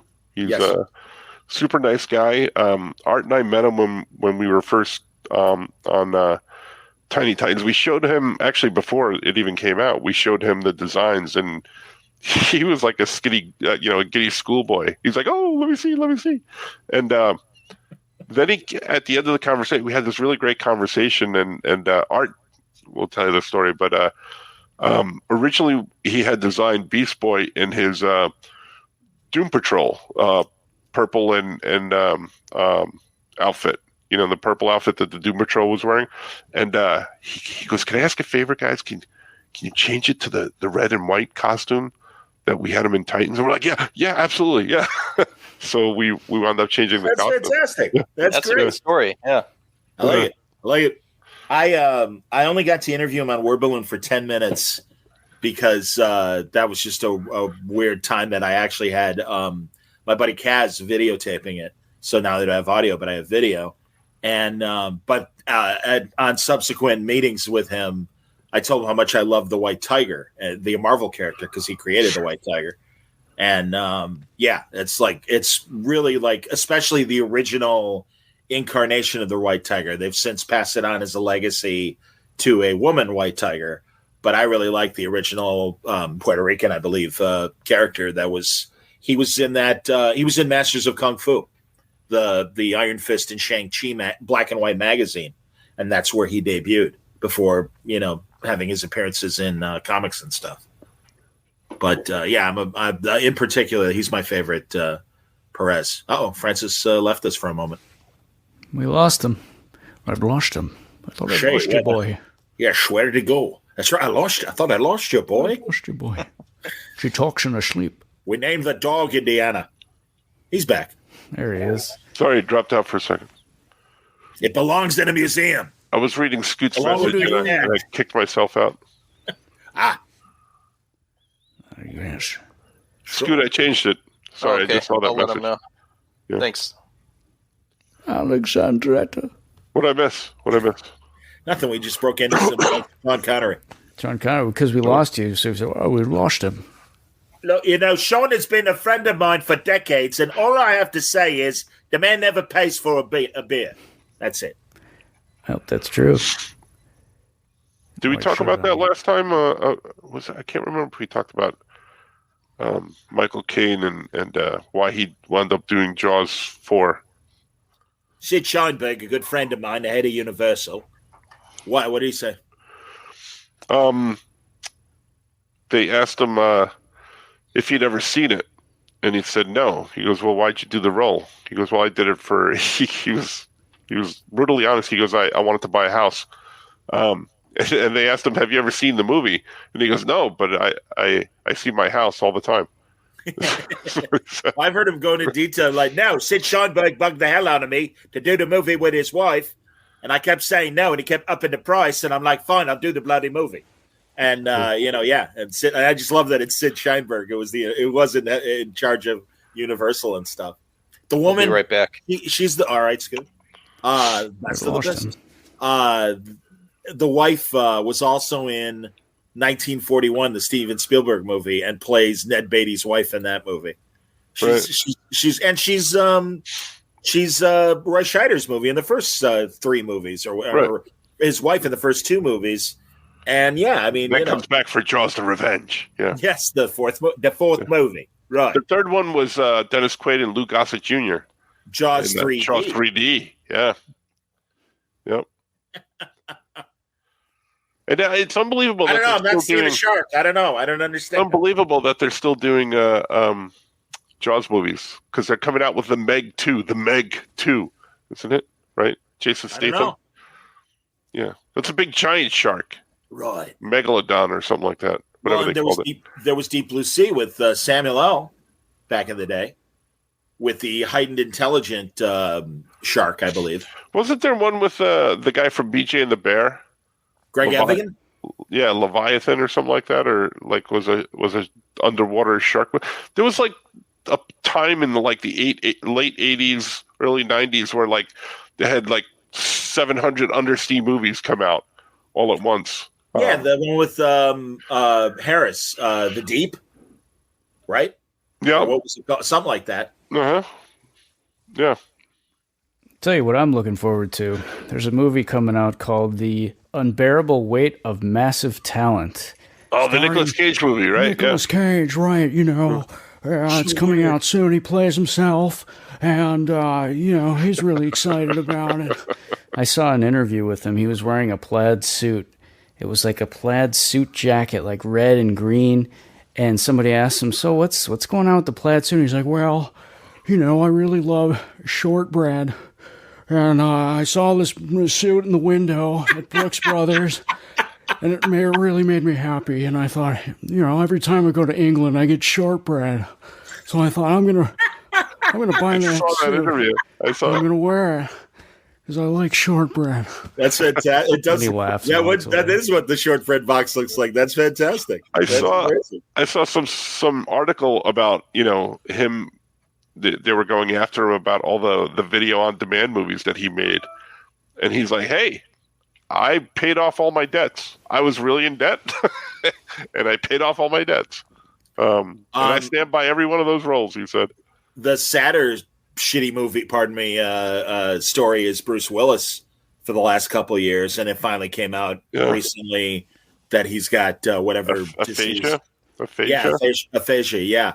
And because those guys who I love and do amazing Star Trek negative reviews at Red Letter Media a couple months ago really kind of took a look at all those terrible movies that Bruce Willis has been making the last couple of years. And they're like, okay. Didn't he do like 6 of them in the last year alone? I'll look up the IMDb. It wouldn't surprise me if it was more like close to 20. Yeah. I mean, it's a ton, and it's the guy, the producer of these movies, or at least a good number of them, is the guy who, if you remember the TV show, oh damn it, the name of it was just on the tip of my tongue. The show Entourage, and it's the 4 guys and everything, and one of them, it's based on Mark Wahlberg's crew of friends, and there was that one character on the show called Turtle. Yeah. And the real life Turtle has become this producer of really crappy, not even C-level movies. I mean, they're really low budget, bad CGI special effects and stuff. And Bruce Willis signed to do a bunch of these. I'm going to look up the count after I'm done talking, but it's very obvious in some shots you'd see an earpiece in his head. And also, God, they got like Luke Wilson to do one of the movies. And they were cops, and Bruce is the older cop and Luke's the younger one. And Luke has the major job of explaining the story exposition to Bruce Willis. And the whole time Bruce is just going, yeah. And it's I was going to say, now you know why he did all those roles. And it was like he was making like $2 million a movie, and probably knew that his skills were diminishing. And these were going to be his last ones. I read an article today about some of the crew, and literally one crew member said, "Look, Bruce Willis is looking at 2 crew guys and like, I know why you're here. I know why you're here. What the hell am I doing here?" Yeah. And one of his co-star actresses was saying, like, Bruce had to have dialogue really like shouted in his ears so he knew what to say, and also that the dialogue was so simplified. I'm going to look up what movies he made. He didn't get along with Kevin Smith on that movie. Cop Out. Yeah. Cop Out. I think that was so long ago. That was just another issue that he had. I think Kevin was out of his element a little bit, and Bruce kind of was like in tune with that, and just didn't get along with him. Agreed. Yeah. All right, hold on. Let's see. Let's count how many movies here. All right, still to come out, we've got Paradise City, White Elephant, Wire Room, Corrective Measures. They're all supposed to come out soon. Die Like Lovers, also in pre-production. The Wrong Place, Fortress, Sniper's Eye. Okay, so that's 7 movies that still haven't come out yet. Vendetta, 8. Day to Die. Somebody keep count for me. Gasoline Alley, that has nothing to do with the comic strip. That's the Luke Wilson one, Gasoline Alley. That's right. American Siege, the first Fortress movie, Deadlock, nothing to do with the Marvel character, Apex, bad sci-fi movie, Survive the Game, Out of Death. We're still in 2021. Yeah. Midnight in the Switchgrass, Cosmic Sin, Breach. Breach is now 2020. Die Hard is back. It's a short. Hard Kill, Survive the Night, Trauma Center, 10 Minutes Gone. He's in Motherless Brooklyn. Yeah. And then it's mainstream stuff like the Orville and the Lego movie. So how many was that? Like 24. Yeah. Without Orville and the Lego movie.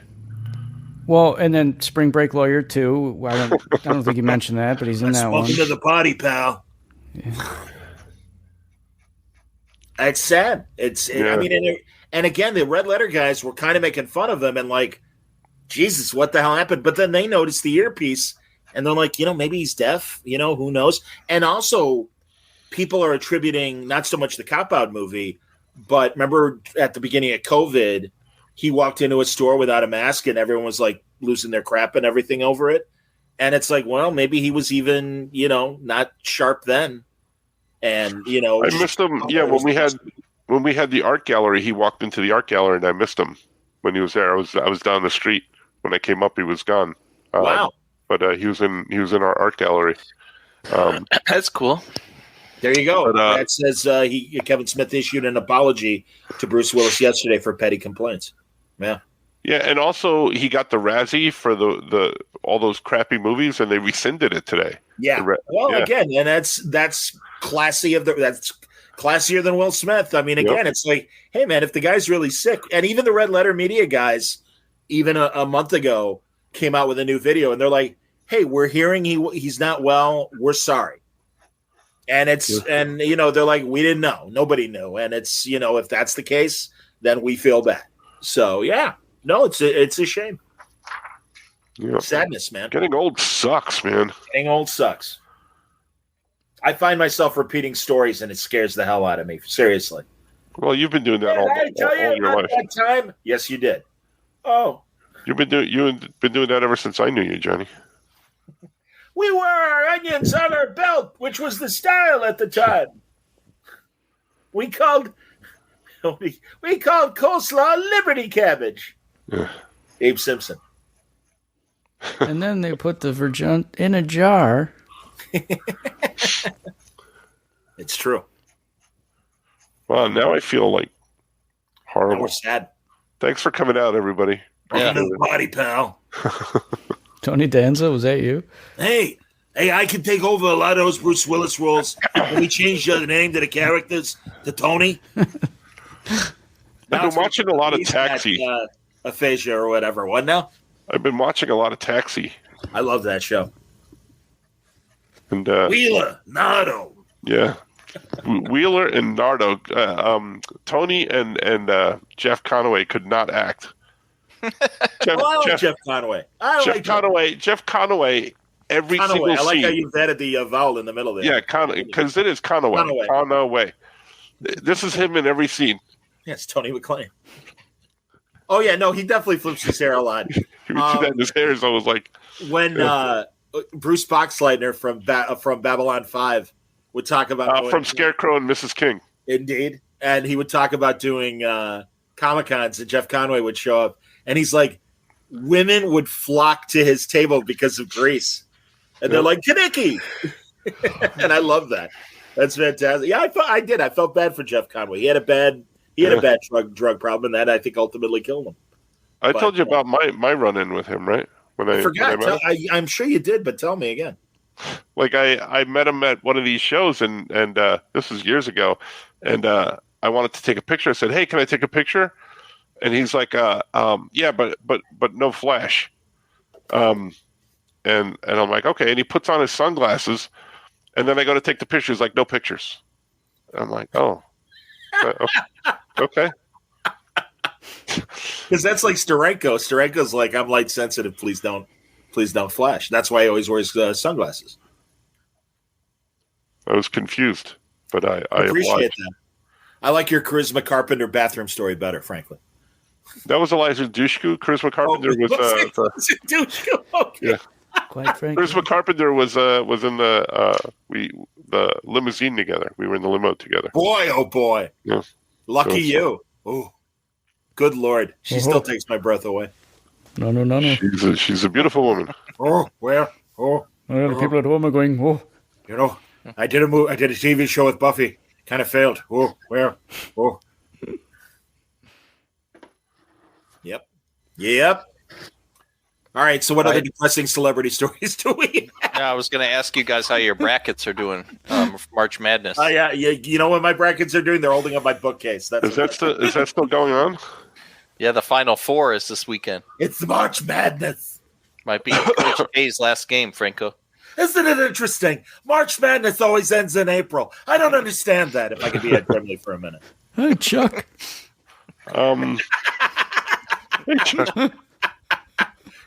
Hey, Peppermint Patty joining the broadcast. Hey, my brackets are doing great. I bet she filled out a bracket. I bet she filled one out. I broke Marcy's bracket just yesterday. That's why she's wearing her night brace instead of her retainer. She's poor Marcy's got scoliosis, and she broke the. Oh man! I'm not going to be the same for weeks, sir. You kind of wrecked me last night. Yeah, you can handle it, Marcy. I'm going to put you in the Taiwan basket later. Oh, it's awful. This is why we're going. Cleveland Steamer, Marcy, stand back. Oh boy, sir, what are you doing? She called me sir. Whenever Trump always says it. They called me sir. God damn it! It's Ferris Bueller. Sir, what are you doing? Sir, why are you putting that popcorn in there, sir?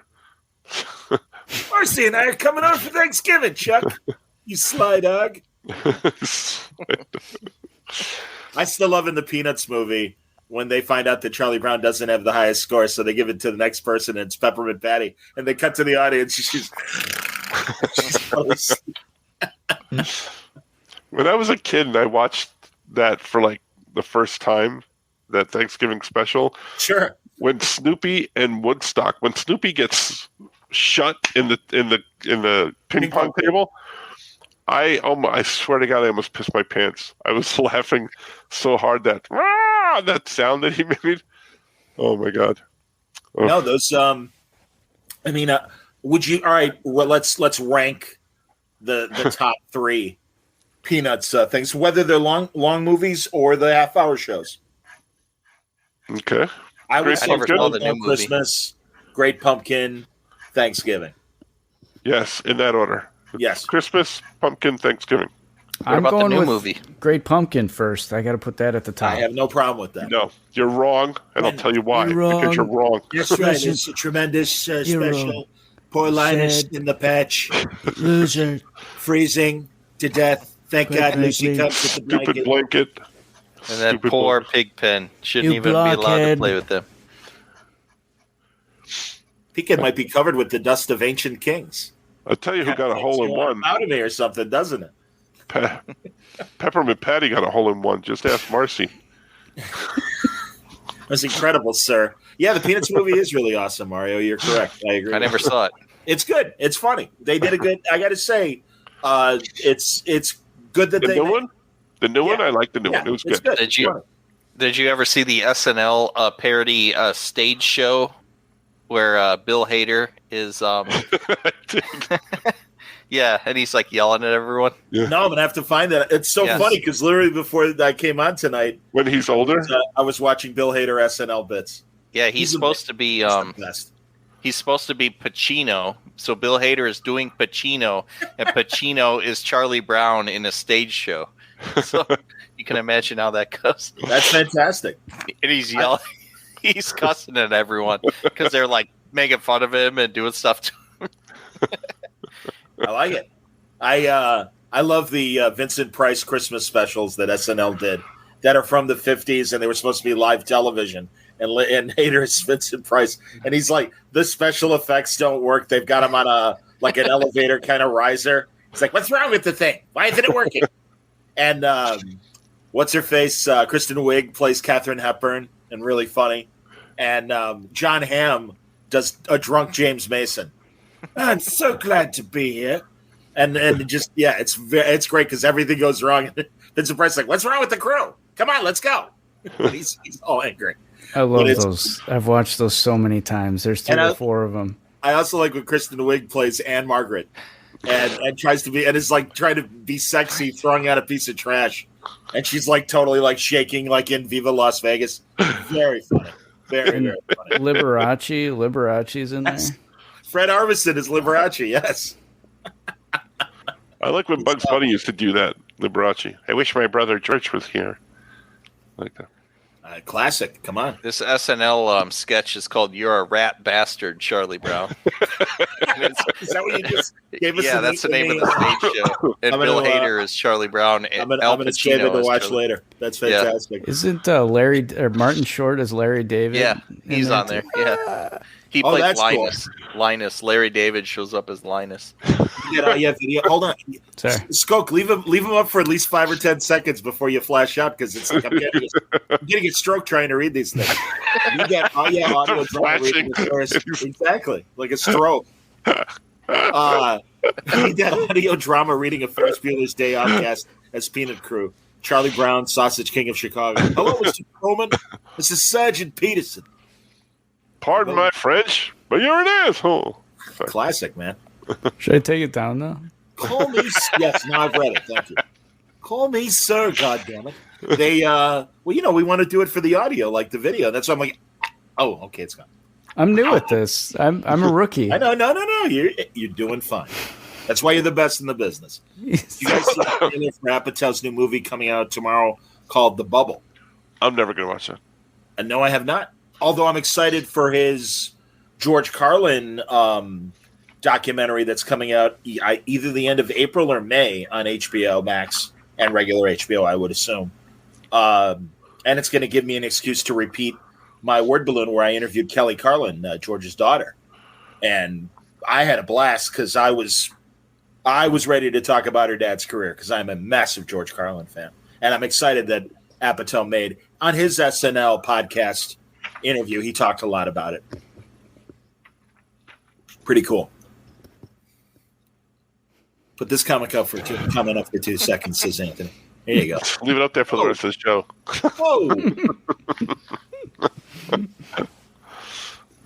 What else have we not watched?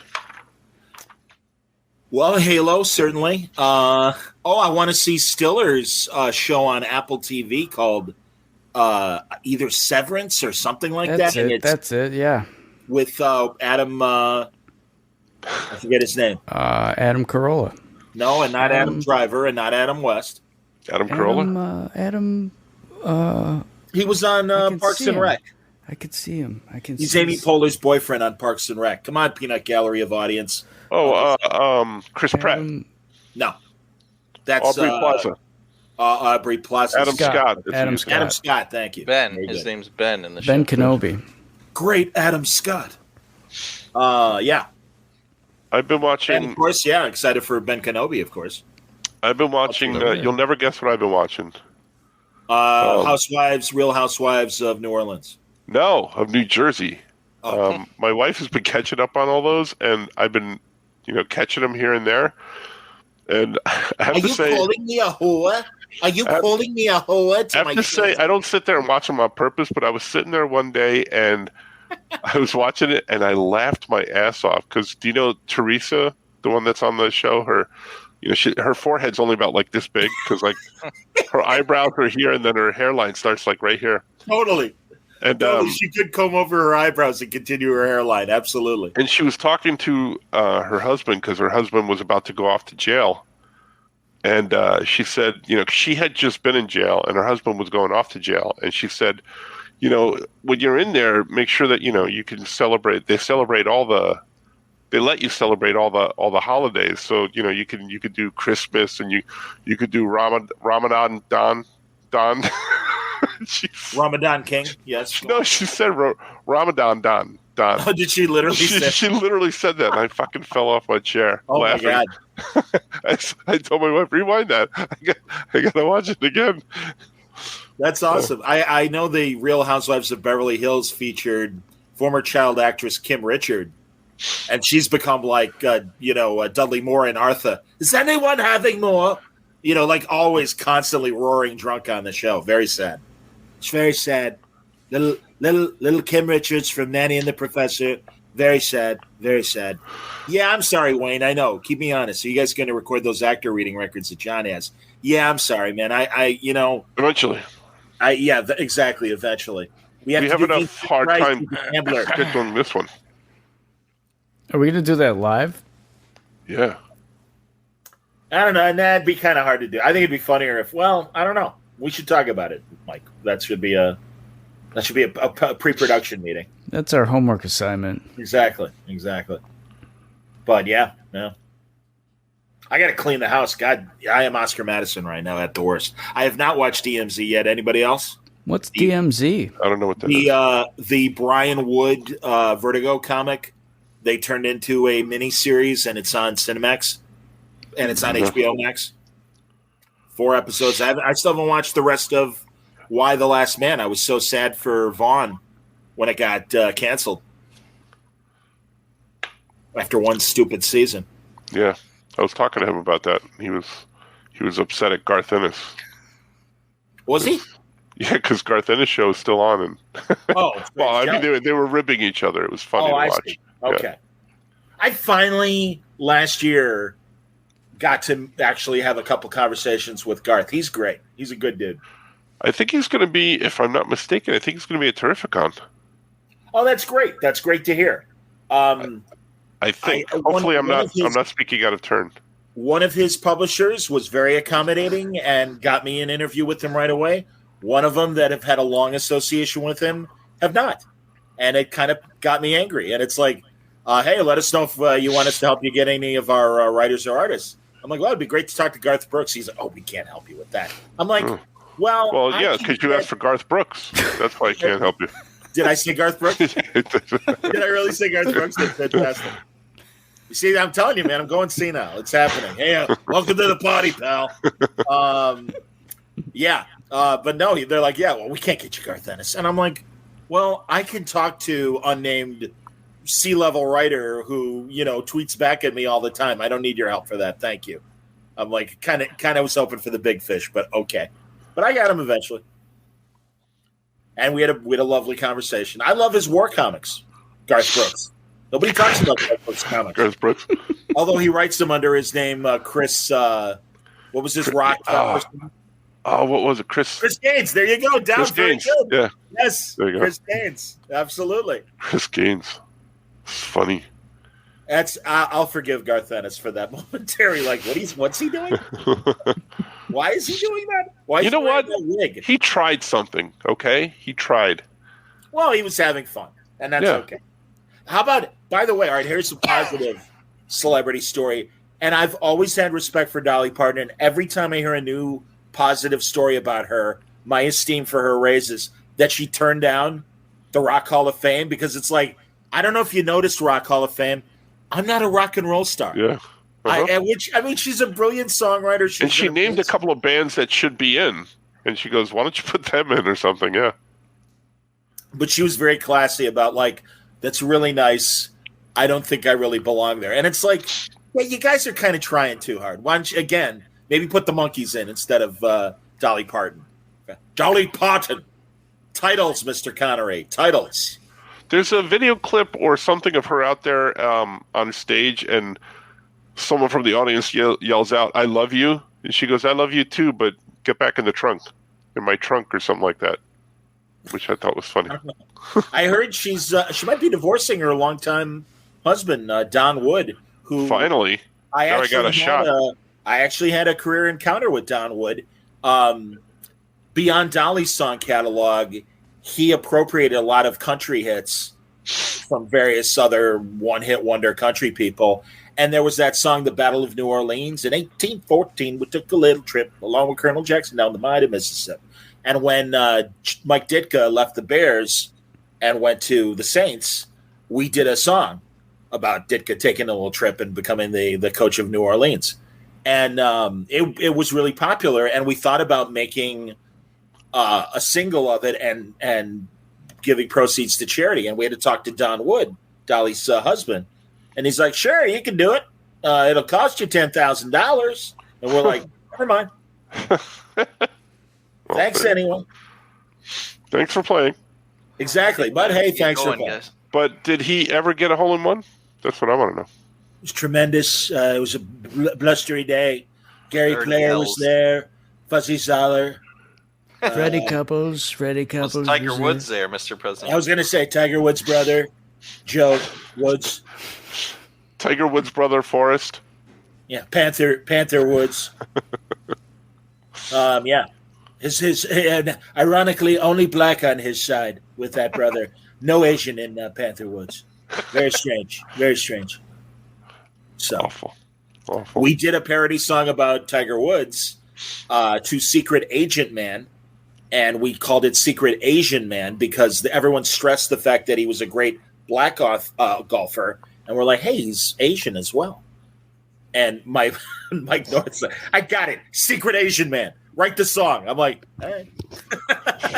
Of course, today would be canceled in a heartbeat. Yep. In a heartbeat. Sadly, many of my greatest hits, I would say, would get me fired today in a moment. In a moment. Except for your dickas. My dickas. I wear a long coat so people can't notice my dickas. That's like Michael Dukakis, who ran against George Bush in '88 for president, and the great Mike Royko, our Chicago newspaper columnist. He's like, every time I hear the words Dukakis, I think it's a Greek woman teaching her son how to toilet train. Dukakis. I like it. See, I'm Greek. I can tell that joke. Is he still with us? That is a good question. I do not know. I'm going to say yes. I'm going to look it up right now. All right. I'm betting yes. Olivia is no longer with us. But right. The Mike, wife did pass. She had serious addiction problems. Yes. No, wasn't his cousin Olympia Dukakis? Oh, I thought you meant Kitty. That's right. Kitty was the wife. Good news. Still He's still with us at age 88. God bless. Yeah, I know someone else that's getting up there. Hey. Hey, that's right. He ran for president in '88, so there you go. Not a lucky number for him. I just remember John Lovitz, like when Dana Carvey first did George Bush, and John Lovitz was doing Dukakis, and yeah, like I said, 1,000 points of light, whatever else, another great Bushism, and they cut to Lovitz. He's like, I can't believe this guy's beating me. Awesome. Yep. Oh man. Hilarious. Well, thanks for coming, everybody. Yeah, we can wrap. It was great to have you all here. Good. Yeah, seriously, guys, I was bummed because you guys are like, hey, let's do it tonight. And I'm like, I'm already doing a damn interview, damn it. But the guy had to bail. So I'm like, all right, good. I can show up. So cool. All right, we'll do this again. Sunday, Monday? I can next week, if I may, very quickly, because I'll acknowledge it on the show. Oh yeah, congratulations are in order. Yeah. Next weekend, honestly, an incredibly great honor. My alma mater, Illinois State University, has a broadcast Hall of Fame. And about a month ago, they called me and said, congratulations, we're putting you in. And that's amazing. It's only the third induction class. I'm going in with 8 other people. And honestly, they're like, listen, you had a very fine radio and TV career, but we're really putting you in because of Word Balloon. And I'm like, wow. And they're like, you're a podcast pioneer. And I'm like, yeah, actually, I am a podcast pioneer. You're right. So, yeah, it's really I am floored. And also, God, literally like a dozen of my classmates are all going to be there, which is thank you, Doubt. Doubt's thanking me. Yeah, that's cool. Yeah, I mean, it's really, I'm like, so many of my friends, older and younger, are going to be there. So it's, it's very, very stunning. And I'll try not to cry. But God only knows. But no, it's going to be great. Although I was told, because there are 8 other people being inducted, and I'm like, do I give a speech? They're like, yeah, but 4 minutes. And I'm like, yeah, 36 minutes of speeches is a lot. I'm like, I don't blame you. I'm like, I would have just been like, thank you, like Alfred Hitchcock. Make sure you mention the podcast and how it put you on the map. Clearly. Yeah. Clearly. I'd like to thank Peppermint Patty, Jamie Farr, Bruce Willis. Welcome to the party, pal. The glove. My right-handed black glove from Winter. It's still there. It's still there on the floor right now. The Verjunt. My Verjunt, which says good morning to me every day I step on the scale, and I shake my head sadly at it. Yes. Comes out to say hello. Beep. Exactly. Beep. Just sadly, I think I got my hernia back. I noticed a protrusion, and it ain't my Verjunt, and it ain't my lower, my twig and berries. I was going to say, maybe you're getting excited. No, it's not the tenants. Tenants. It's like, I'm John Hurt right now in Alien, absolutely. Before the explosion. It exploded. So, but yeah, thank you. I'm excited about it. So. Well, congratulations, Johnny. Congratulations, Skoke, on your reading, and we look forward to more. I finally have hot. Yes. If you want to catch up on past episodes, if you didn't get to see it, go to the Comics YouTube channel. You can see it there. The Wonderful Wizard of Oz. Ring that notification bell. Yeah, that's right. Hit that subscribe button. Ring that notification bell so you don't miss a thing. It's good. Crow, you have it. The Slam. Yeah, coming out. Order it. April 27th. Pre-order it now. Amazon bookstores, but really from your local comic book shop is where you want to get this thing. So. And I have what about Dorothy? I have Peach and the Isle of Monsters is coming out, I think, sometime this month. I'm not sure. Ooh, nice. And then Dead Man Tells the Spooky Tales in September. And then the following March, Faye and the Moon comes out. So you should buy it. You should buy all those things. Yeah, and that's good that you said the following March, because we may not do another podcast until then. Exactly. That's true. Exactly. So I'm getting them all out now. By the light of the harvest moon that comes in September, because that's when the Farmer's Almanac tells us it's time to podcast. Follow us on all when you're planning the lower back 40, make sure you do a podcast and say hello to all the children. Follow us on all the social medias. I should be like those guys and promote myself. Oh yeah, Franco on all the social medias. So yeah. And watch out for Spring Break Lawyer 2 starring me and Will Smith. Oh, you're gonna get slapped. Oh. Jada Pinkett as the bald principal. Follow us when you see us. Follow us when you see us. If I only had a heart. Like when Skoke told me he was going to do Wizard of Oz, I did like 10 minutes about Jack Haley and that fantastic voice of his. That's so like 1939. And then a modern heart. And then if I only had a heart. Like, how come his career didn't go any further? I don't know, man. He was kind of stuck in 1935, even in 1939. That's why. I'm a great song and dance man. Oh. So is Tony Danza. Hey, I can sing and dance as long as the songs are about Tony. There aren't that many songs, but that I can sing. But every now and then, Tony. I in fact do the cover of the '80s band, Tony. Next time, I can't remember the name of their hit, Franco. Do you remember the name of their hit? No, I don't. That's a real British band, Tony. Skoke, next time read. It's Tony,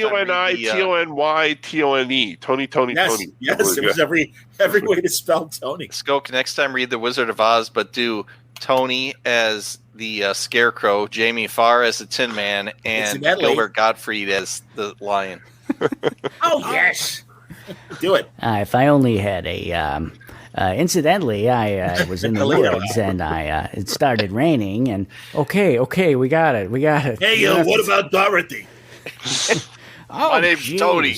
Are you the Scarecrow? Yeah, is that my line? It doesn't say Tony in my script, so I'm not sure when I'm supposed to come in. Why is everybody yelling? Oh, jeez.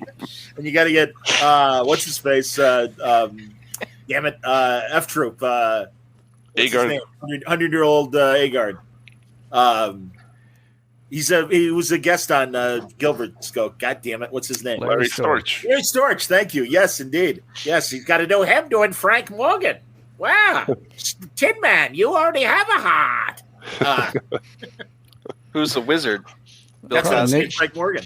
It's you got to do Larry Storch as Frank Morgan. Wow, he was Mr. Whoopi on the Tennessee Tuxedo cartoons. And he even admitted, he's like, yeah, I would do the voice. And it was Frank Morgan, the Wizard of Oz. Kind of like Clarence from It's a Wonderful Life. You went there to save Harry, George. You've had a wonderful life. Every time a bell rings, an angel falls in the ocean.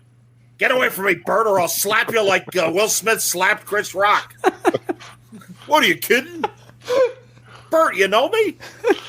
I'll slap Zuzu's pedals right out of you. I'll slap the crap out of those pedals. Daddy's drunk again. Donna Reed. George, why are you terrorizing the children? I'm saving your honor with your alopecia, for God's sake, Donna. Watch the link I sent you guys for that SNL clip with Bill Hader as Charlie Brown. I cannot wait, by the way. Whatchamacallit's Barry's coming back very soon. I still got to watch the second season. Jeez, Louise, see? Oh, it's so much stuff to watch. That's a good program. I don't have time, but all right. Thanks for coming, everybody. Follow us when you see us. Mm-hmm. You guys are awesome. Live long and prosper. You gonna take us out? I'm gonna take us out. Yeah. All right. Bye-bye.